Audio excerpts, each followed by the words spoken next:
இன்றைய அன்றாட தியான வார்த்தையில் பகுதி 3 எச்சரிப்பின் வார்த்தை பார்ப்போம். வசனத்தை: நீண்ட சுகவீனத்தின் நிமித்தமாக சரீரம் நொந்து போகும் போது அதை தொடர்ந்து சாத்தானின் ஒடுக்குதல் வருகிறது. நீண்ட கால நோயின் நிமித்தமாக சரீரத்திலும் சிந்தையிலும் பலவீனமானவர்கள் உள்ளார்கள். இயேசுவின் விலையேறப்பட்ட இரத்தத்தால் மீண்டுமாய் கழுவப்பட வேண்டும். அப்படி கழுவப்படாவிட்டால் பரிசுத்த ஆவியை பெற்றுக்கொள்ள அவர்கள் ஊக்கமாய் ஜெபிக்கும்போது சாத்தானால் அவர்கள் நெருக்கத்திற்கு உட்படுவார்கள்.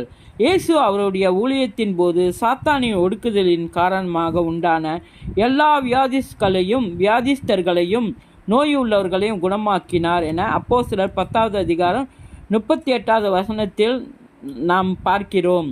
நசரேயனாகிய இயேசுவை தேவன் பரிசுத்த ஆவியினாலும் வல்லமையினாலும் அபிஷேகம் பண்ணினார். தேவன் அவர் கூட இருந்தபடியினால் அவர் நன்மை செய்கிறவராயும் பிசாசின் வல்லமையில் அகப்பட்ட யாவரையும் குணமாக்குகிறாரையும் சுற்றித் திரிந்தார்.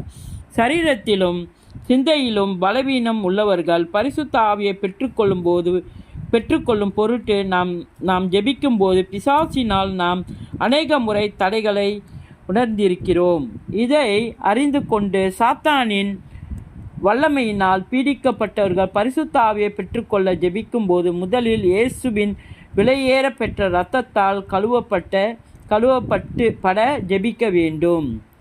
தேவனிடத்தில் வருவதற்கு முன்பாக நெடுங்காலம் சாத்தானை சேவித்து வந்தவர்கள் மிகவும் கவனமாக இருக்க வேண்டும்.